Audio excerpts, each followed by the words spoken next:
c'est l'heure du FaceTime avec ta Paulette. Comment ça va, les copains? Je suis désolée, je vous ai pas fait l'épisode dimanche soir parce que j'étais fatiguée. En fait, j'ai bossé sur d'autres sujets, notamment la vidéo qui arrive dès ce soir de Nicolas Waldorf. L'épisode, il est incroyable, hein, on est d'accord. Et je me suis dit que j'allais prendre le temps, vraiment le temps de vous faire cet épisode-là parce que je trouve que la thématique est oufissime.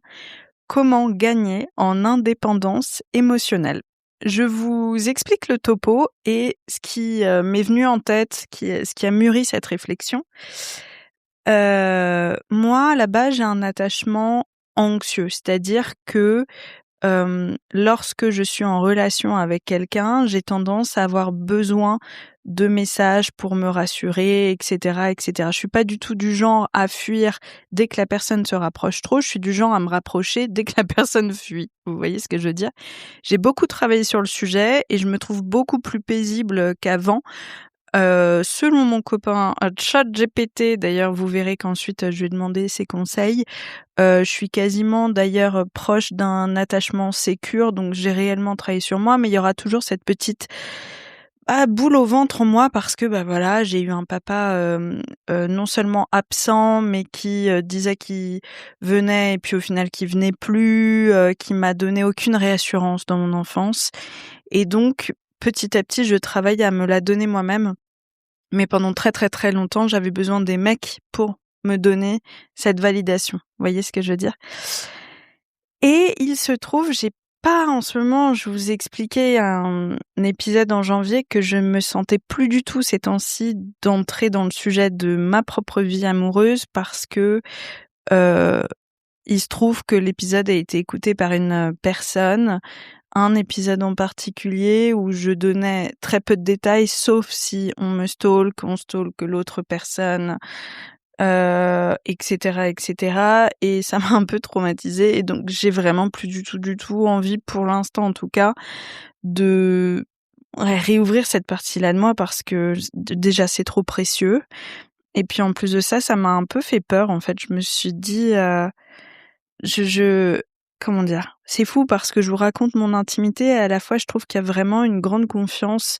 Je vois bien les auditeurs de la leçon, je vois bien les messages que vous m'envoyez, c'est hyper sain et il y a une sorte de confiance et puis là tout d'un coup, je sais pas, ça m'a perturbée donc voilà, j'ai pas forcément envie en ce moment d'entrer plus dans le vif du sujet. En revanche, je peux vous raconter ce qui se joue non seulement chez moi au niveau des émotions mais aussi de mon expérience passée.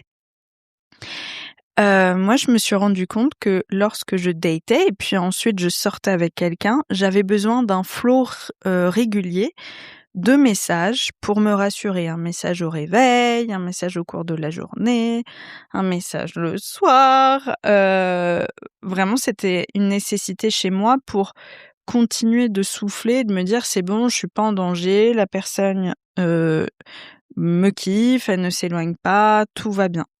Je suis pas nécessairement quelqu'un de très jaloux, en tout cas, je travaille vraiment à laisser son espace à l'autre, mais tant que je suis rassurée, vous voyez? Mais ce qui s'est passé aussi au cours de mes relations passées, c'est que ce flot de messages-là, ça entretenait quelque chose en moi où l'autre devenait mon monde. Et pourtant, Heu, je suis quelqu'un, j'ai construit une carrière qui est très, très, très importante pour moi. J'ai plein de hobbies, j'ai des amis que je vois en permanence, donc je me suis toujours dit: «Clairement, moi aussi, j'ai ma vie».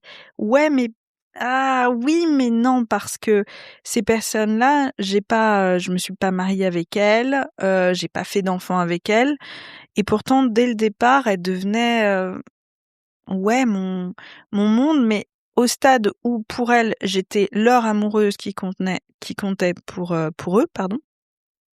Mais moi, je me mettais en fait un peu à leur service parce que mes pensées étaient tellement tournées vers l'autre que certes, je lâchais à certains moments de la journée où j'étais dans le flow, dans l'instant présent de mon travail, mais il y avait toujours cette réflexion de comment rendre le quotidien de l'autre meilleur. J'allais penser à des idées de business pour eux et plus pour moi. J'allais me tracasser pour eux s'ils n'allaient pas bien, au lieu de penser, de me mettre en priorité et donc je trouve que ça crée quelque chose où déjà j'étais plus très centrée, plus très alignée en moi, plus très ancrée et puis, mais imaginez la descente si jamais la relation s'arrêtait. C'était d'une violence intérieure et c'était aussi la raison pour laquelle je crois. Moi, je suis quelqu'un qui est vachement dans la nostalgie jusqu'à ce que je rencontre une nouvelle personne qui va, bah, voilà, me réouvrir.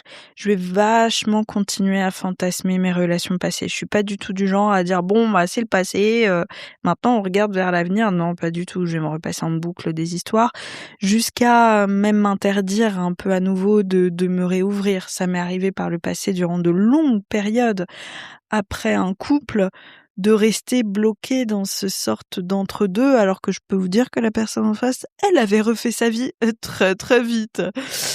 Ce qui est un autre sujet, mais bon, chacun voit midi, chacun voit gna gna à sa porte. Je me rappelle plus de l'expression adéquate. Tout ça pour dire que je me rends compte à quel point j'étais dépendante, mais même, je pense, physiquement, de ces petits pics de dopamine, en fait, au cours de la journée. Vous voyez ce que je veux dire? Et je suis en train d'expérimenter une façon tout à fait différente de voir les choses, d'aborder la rencontre, d'aborder la connaissance de l'autre, et c'est super déstabilisant, mais je crois que c'est un cadeau, en fait, qui m'est offert en ce moment, d'apprendre à me recentrer sur moi, à me détacher du besoin d'avoir une validation au cours de la journée extérieure pour savoir que je suis en sécurité avec l'autre, safe, qu'on a les mêmes envies, qu'on va vers la même direction. Et je me suis rendu compte même que ça me crée un peu d'anxiété tout en sentant dans mon bide que tout va bien, vous voyez? Et c'est là où je me suis dit: «OK, c'est vraiment une occasion pour toi de faire un pivot et de travailler sur ce dernier petit truc qui te manque pour avoir vraiment un attachement sécure». Parce que je sais par ailleurs que je suis plutôt saine, même très saine en couple. Voilà, je le vois pour différentes raisons, différentes, situations, parce que j'ai vachement travaillé sur moi, hein, je pense que je l'étais pas du tout à la base, mais comme tout le monde en vrai quand on a 20 ans, genre, voilà quoi.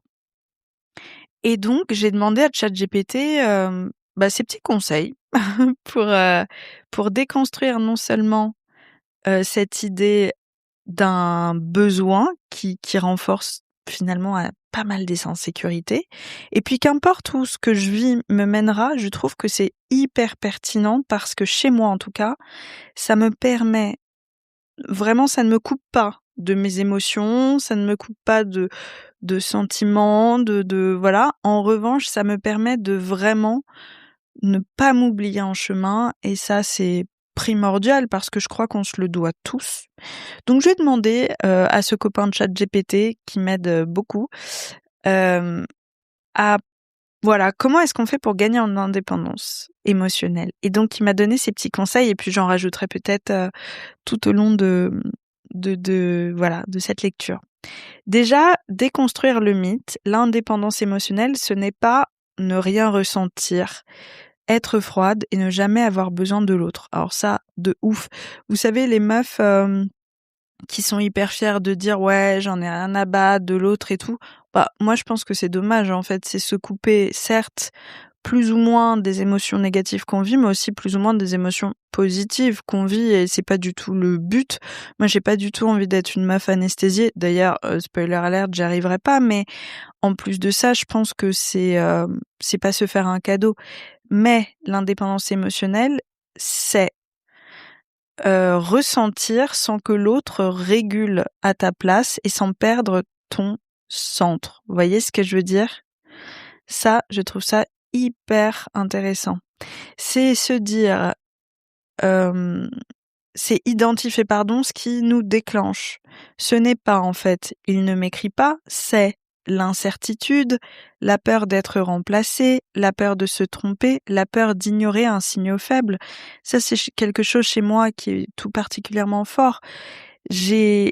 Dans le bide, je sens que je peux faire confiance, mais mon cerveau se dit, mais si ça se trouve, t'es la plus grosse des connes et des naïves, et tu vas chuter de très haut, et tu vas te faire très mal parce que les expériences passées reviennent sur le devant de la scène, et en fait raconte à la place de ce qu'on vit une histoire. Sauf que toutes les histoires sont différentes et c'est pas juste pour la personne de l'instant T de lui coller plein d'expériences passées qui ne le concernent pas. Donc en gros, l'indépendance émotionnelle, c'est savoir distinguer que cette angoisse, c'est un état interne et c'est pas forcément un indicateur externe.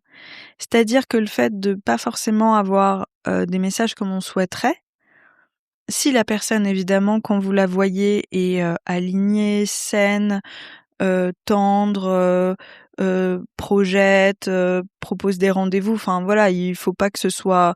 Quand je vous dis qu'il faut pas rien ressentir, il faut que l'autre en face donne. Hein, on est d'accord. On parle juste de créer un espace en soi et avec l'autre qui soit ok et qui ne nous foute pas dans une angoisse terrible, quoi. On est d'accord tous les deux. Hein. Hyper intéressant, c'est de comprendre aussi comment fonctionne le système nerveux en amour. Petit point intéressant à développer, ça c'est ChatGPT qui me le dit. Quand on s'attache, le cerveau sécrète de la dopamine et de l'oxytocine. Les messages deviennent alors une microdose de régulation. L'absence crée un mini sevrage. Donc parfois ce n'est pas j'aime trop, c'est mon cerveau s'est habitué à ces messages. C'est de ouf vrai, et d'ailleurs c'est un point je crois qui est abordé ensuite. Oui bon bah voilà, c'est un conseil que je vais vous donner ensuite, mais c'est de ouf ça, c'est vraiment, vous savez ce moment où on stresse et puis on reçoit un message et tout d'un coup on souffle et on peut à nouveau fonctionner sereinement et normalement dans sa journée. Bah ça devrait être un indicateur que c'est pas tout à fait ok et que là c'est pas l'autre personne en face qui n'est pas ok, c'est juste que vous là vous devez apaiser un petit truc en vous.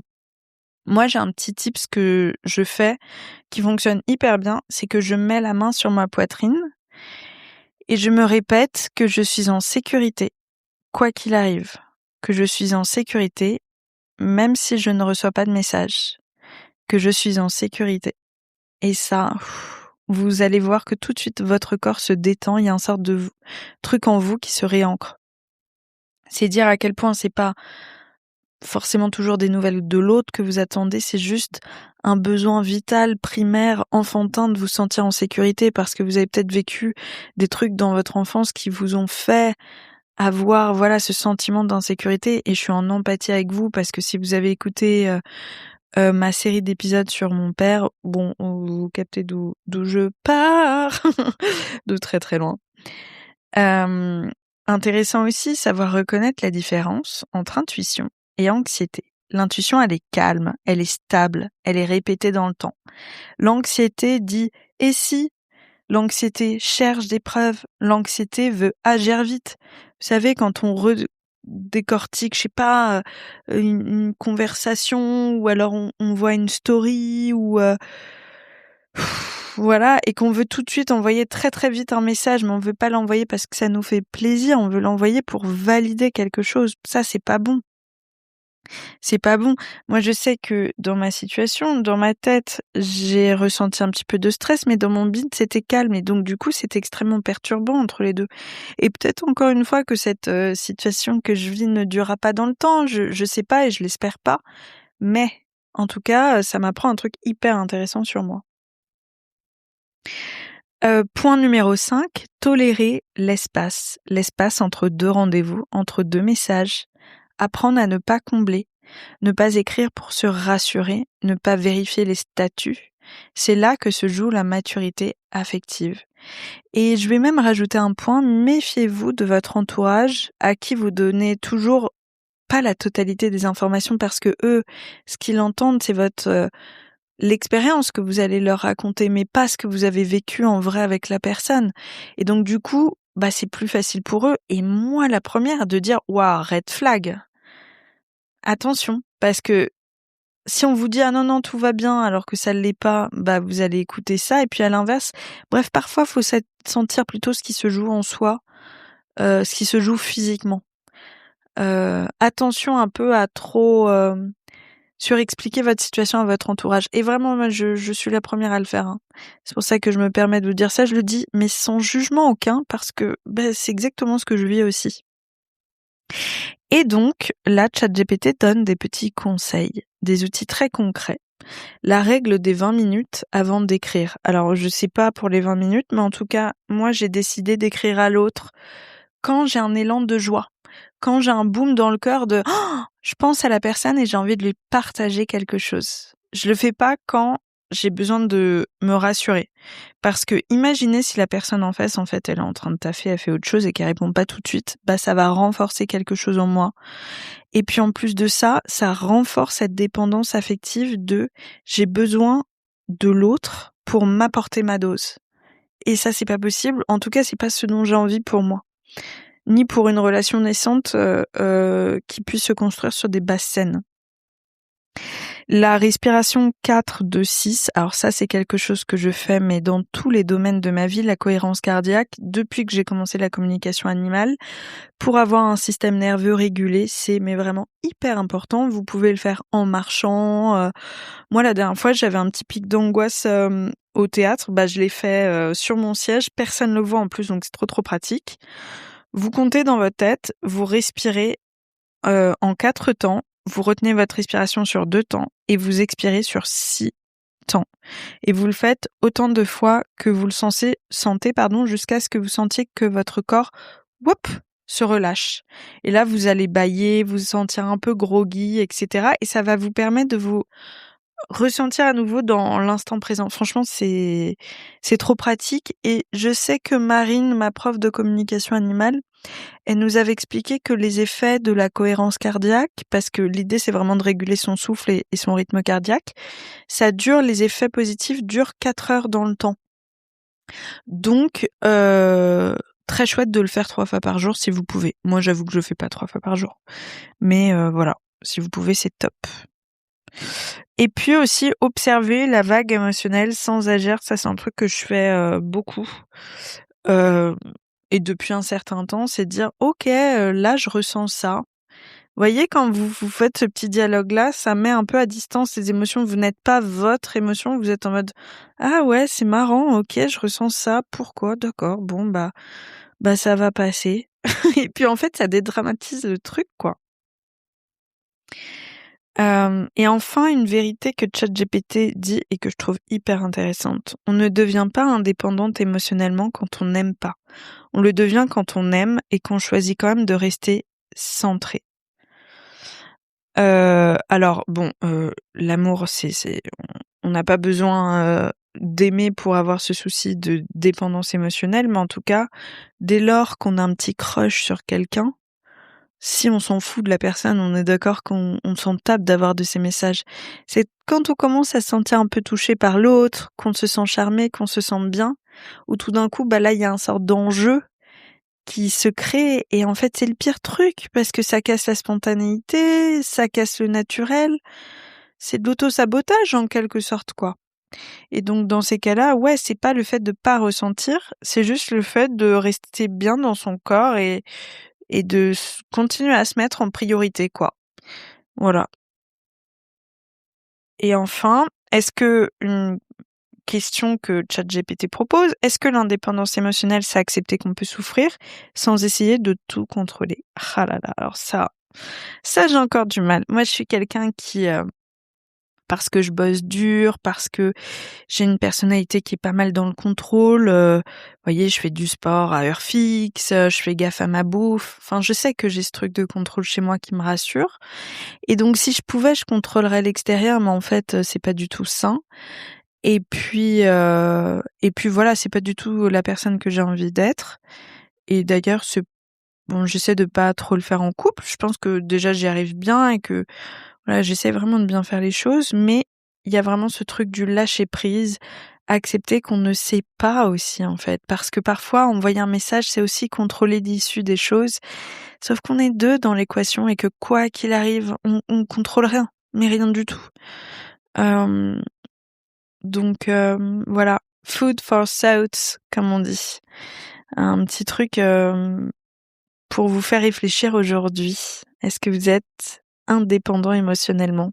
Je pense qu'on a plus ou moins tous un petit peu ce truc-là, sauf la personne que j'ai en face de moi apparemment, qui est très saine et d'ailleurs ça fait vachement de bien de Voilà, de rencontrer quelqu'un d'aussi sain et posé parce que ça permet soit de se regarder dans un miroir et de se dire dans ce qui se joue là, quelle est ma part de responsabilité. Et moi, je pense que ça, c'est ma part de responsabilité.